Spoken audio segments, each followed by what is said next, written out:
1 in 10 people over the age of 60 is walking around right now with an organ that has already stopped working. Not hurting, not screaming, just quietly dying. And that person has absolutely no idea. They go to work, they go grocery.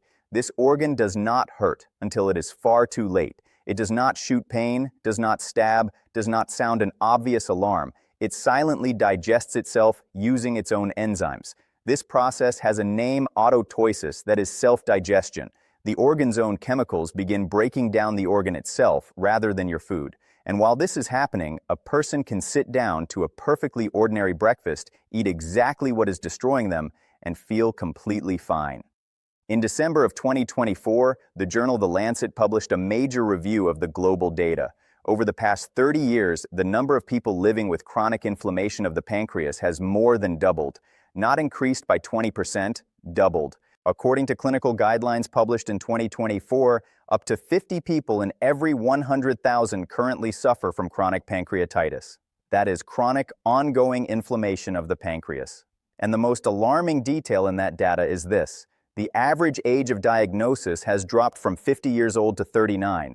This disease is getting younger. It no longer belongs to the elderly. It is coming for people in the middle of their lives, in the middle of their careers, with young kids at home. This channel exists to tell you what the system will not. Your next appointment probably will not cover any of this. There is no financial incentive in keeping you well. Subscribe and hit like right now. We are building toward 1,000 subscribers and everyone counts. Now the main story. Most people believe alcohol is the pancreas's #1 enemy. And yes, alcohol is responsible for 60 to 70% of acute pancreatitis cases. Acute pancreatitis is a sudden, severe, dangerous attack of inflammation. But I am not talking about heavy drinkers right now. I am talking about you. The person who lives a normal life, drinks rarely or not at all, tries to eat reasonably well, and still ends up with that persistent heaviness under the left rib, bloating, and a bottle of digestive enzymes that never seems to get better. Why does that happen? Because the real threats are hiding inside your daily habits, inside what you eat for breakfast, inside how often you sit down to eat, inside what you do in the 20 minutes after a meal, and even inside what you are thinking about before you fall asleep at night. 5 habits. 4 of them you probably consider completely normal. The 5th one has nothing to do with food at all. But before we get there, you need to understand exactly why this organ is so vulnerable, because once you understand the mechanism, everything else makes sense. The pancreas weighs roughly 80 grams, less than a typical chocolate bar. But those 80 g carry out 2 enormous jobs that your entire body depends on. The first job, producing digestive enzymes. Without these enzymes, nothing you eat gets broken down. Not protein, not fat, not a single carbohydrate. Every bite of food you consume in a day is only processed because this organ releases the right chemicals at the right moment. The second job, producing insulin. Insulin is the hormone that controls blood sugar. It signals your cells to absorb glucose from the bloodstream. If insulin fails, sugar begins corroding your blood vessels, your nerves, your kidneys, and the retina of your eyes. 1 small organ, 2 completely critical systems. Digest everything you eat and keep your blood chemistry from destroying you. Now, here is where the danger comes in. The enzymes the pancreas produces are powerful enough to digest meat, fat, and starch, which means they are powerful enough to digest the pancreas itself. Normally, these enzymes stay safely inactive until they reach the small intestine where they are supposed to do their job. But when something goes wrong, when pressure builds inside the gland, when ducts become blocked or inflamed, these enzymes activate inside the organ.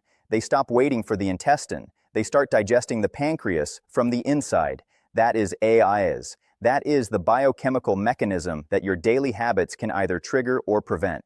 The statistics around chronic pancreatic disease are not abstract. They are a direct personal warning. If chronic inflammation runs for more than 20 years, the risk of it converting into a malignant tumor, cancer, increases by a factor of 5. In the first 10 years of chronic disease, 1 in 5 patients dies from complications. In 20 years, it is 1 in 2. I'm not saying this to frighten you. I am saying it because once you understand the cost of every day you continue the habits I am about to describe, the motivation to change becomes very concrete. And here is the genuinely good news, not the marketing kind. The pancreas responds, remove the irritants, and it begins to recover. Not in a year. Many of my patients feel a real difference within 7 to 10 days. The heaviness lifts, the bloating quiets, the nagging ache under the left rib fades. But to get there, you need to know exactly what you are doing wrong. So, let us start with habit number 1. Be honest with yourself for a moment. What does a typical morning look like for most people? A white bread roll with butter and sweet tea, cream of wheat with sugar and jam, or, and this is the one that catches people most off guard, a full glass of packaged juice, orange, apple, tropical blend. The label says no added sugar, and so people drink an entire glass without a second thought. What is happening inside the body at that exact moment is a small catastrophe. Here is the physiology. You wake up after 7, 8, 9 hours of sleep. Your body has been fasting all night. Blood sugar is at its lowest point. The pancreas has been resting.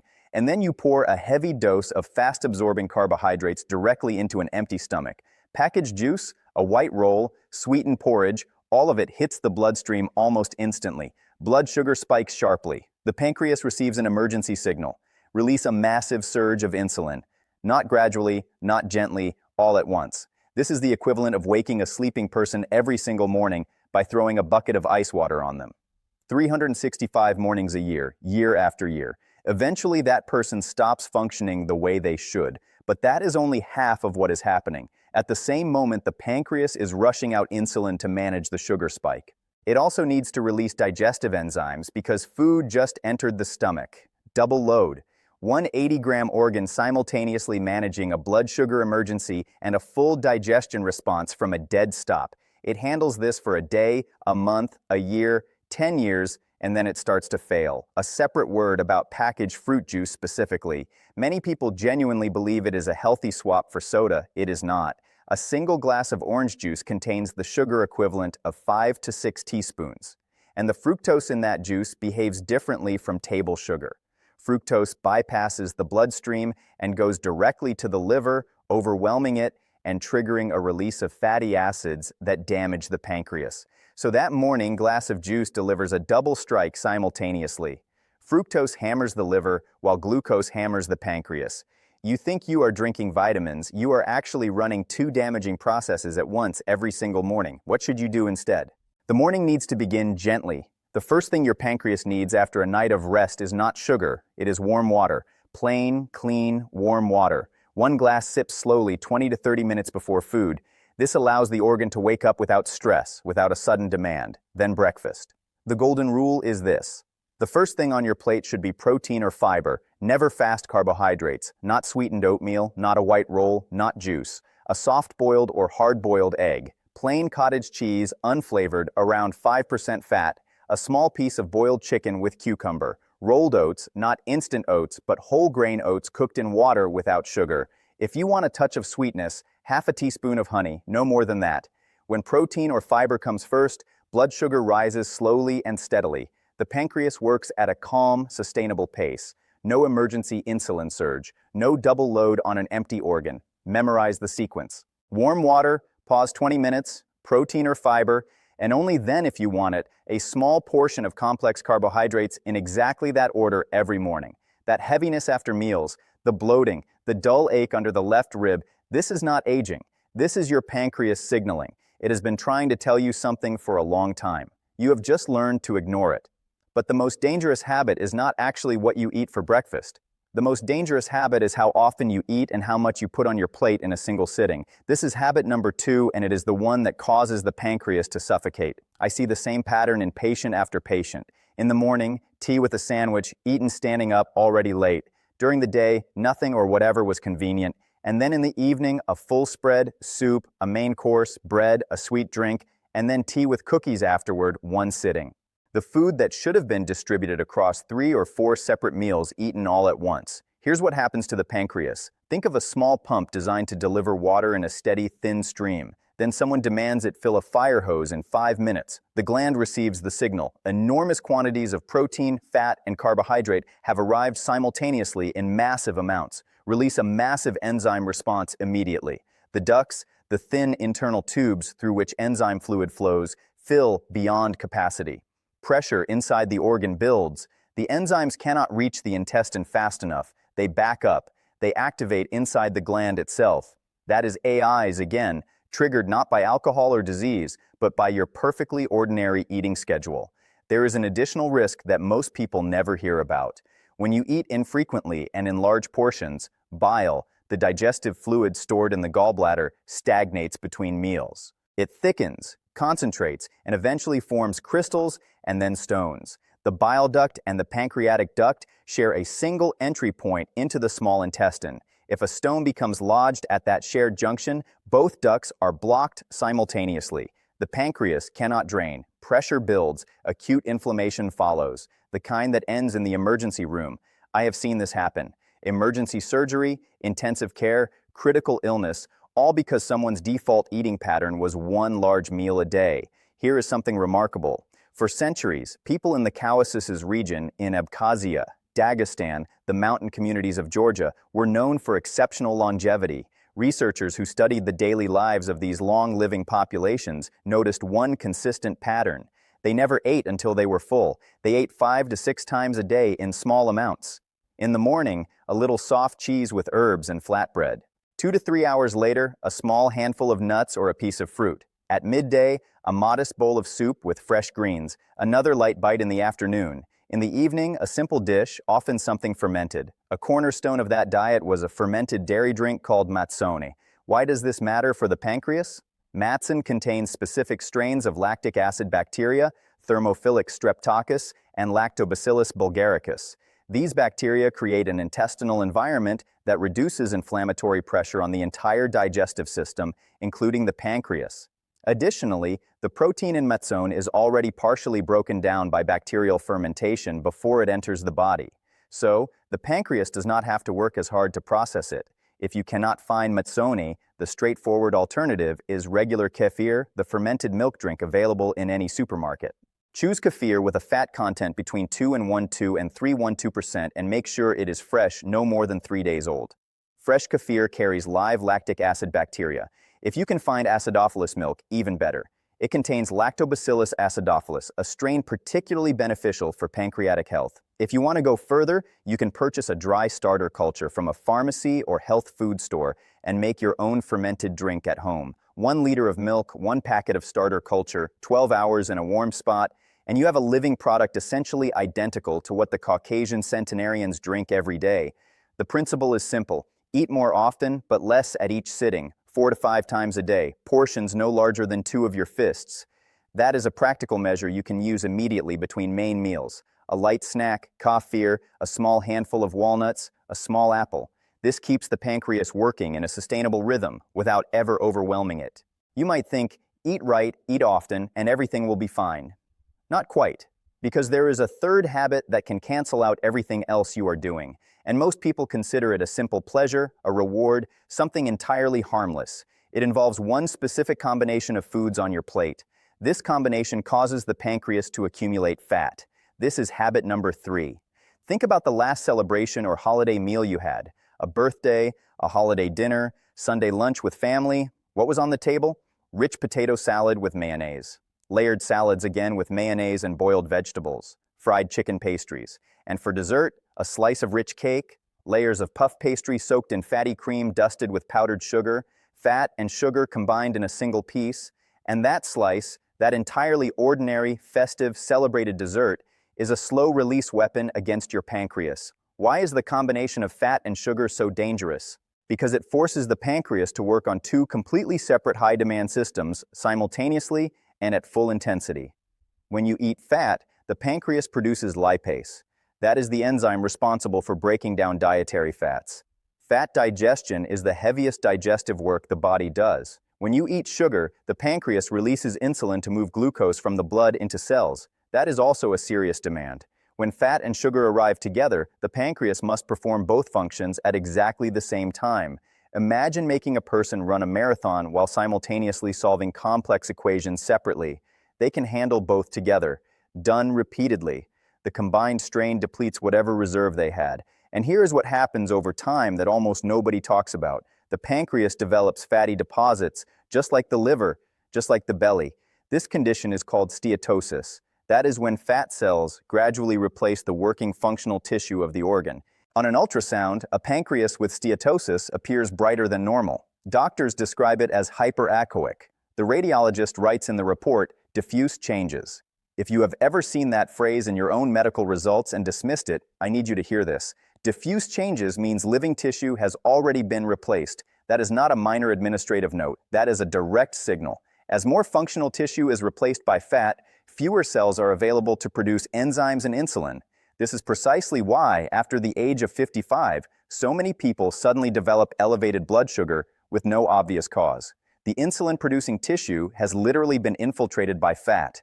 And the primary driver of that infiltration is the regular habitual combination of fat and sugar together.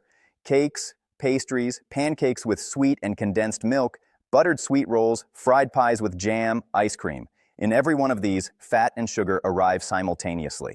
Does this mean you can never eat anything enjoyable again? No, it means you separate them. If you want something sweet, eat it at a time when you are not also eating fat. A small piece of dark chocolate after lunch, fine, but not alongside a fatty steak.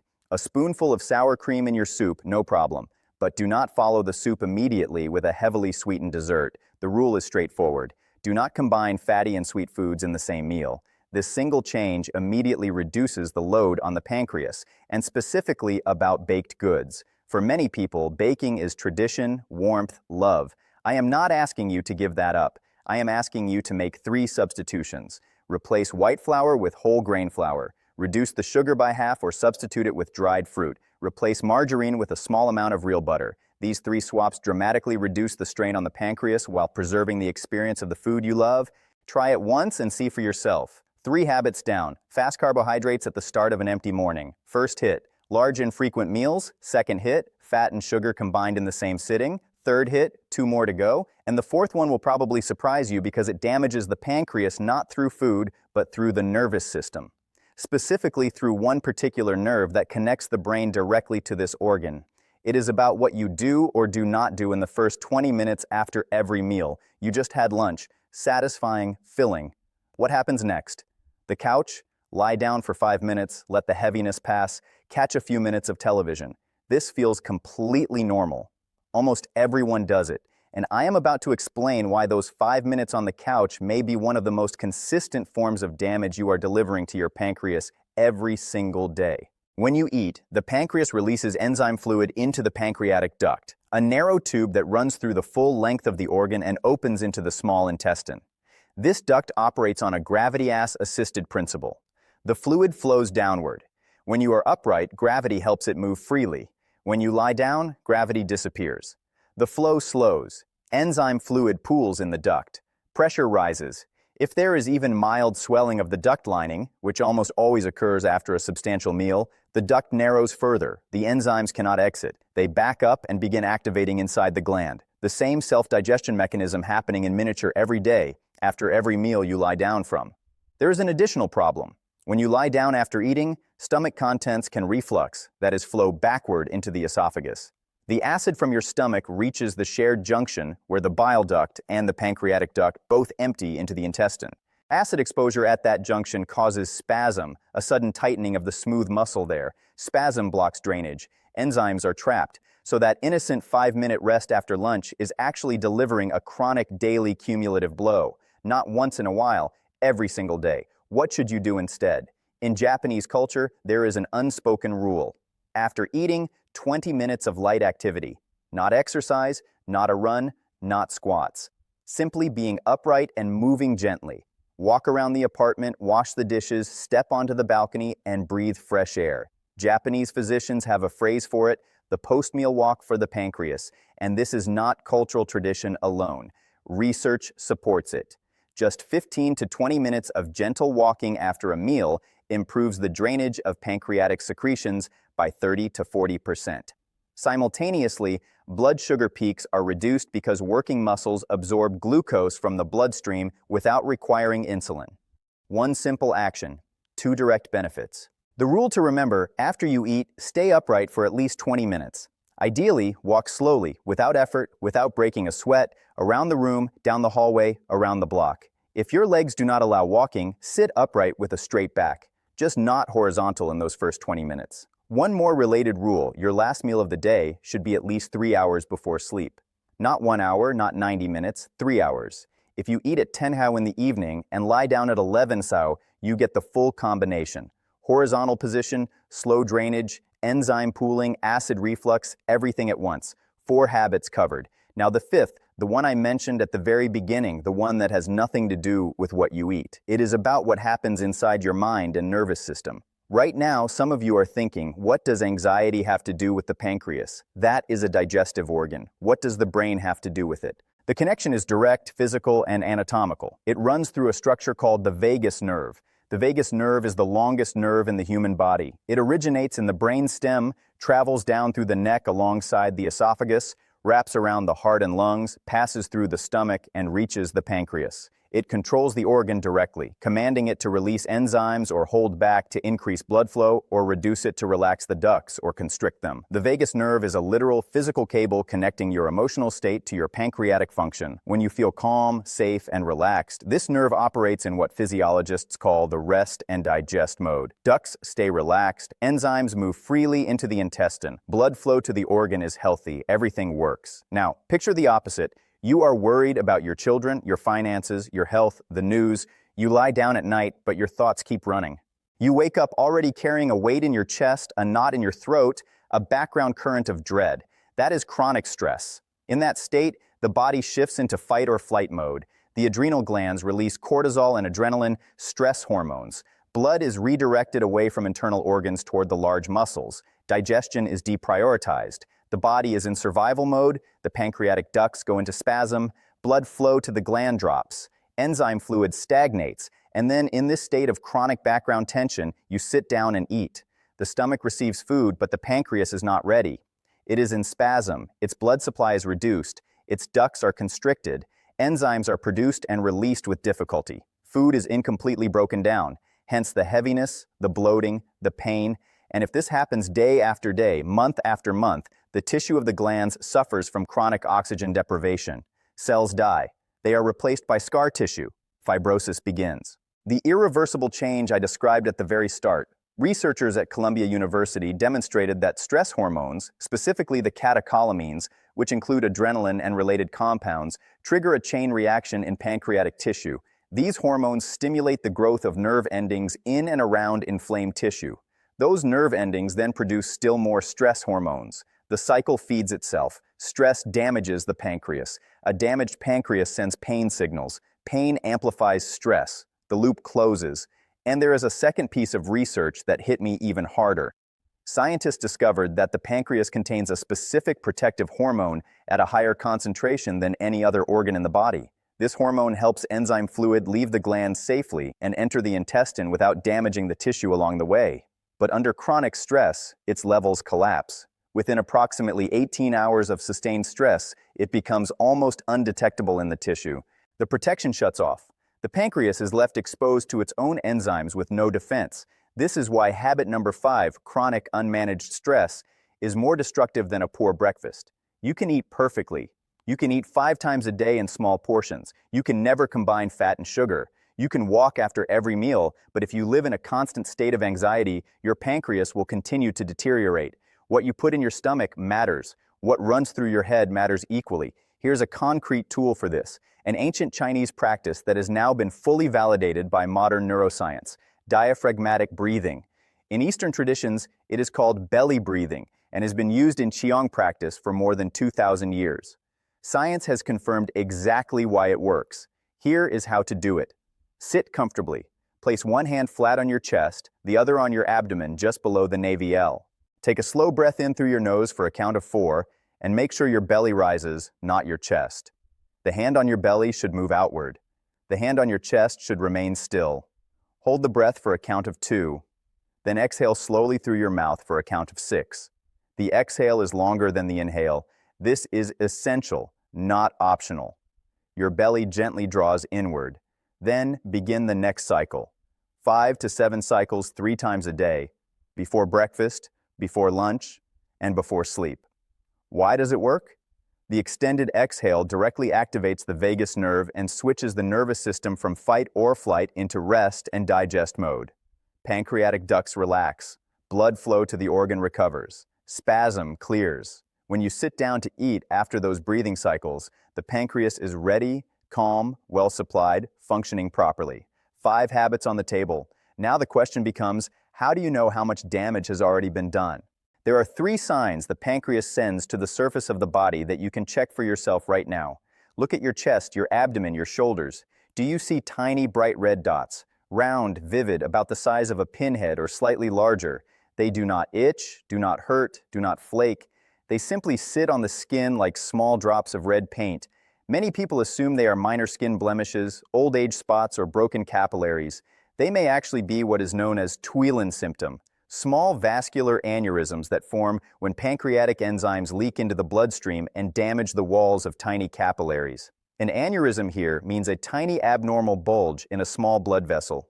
The more of these dots you see, the more active the underlying inflammatory process. If you have not 1 or 2, but a scattering 10, 20, 30 across the chest and belly, treat this as a clinical warning, not a cosmetic inconvenience. The second sign, darkening of the skin in certain areas. Look carefully at the back of your neck, your armpits, the inner folds of your groin. If the skin in those areas appears darker than the surrounding skin, velvety in texture, and no amount of washing changes it, that is not dirt and not a tan.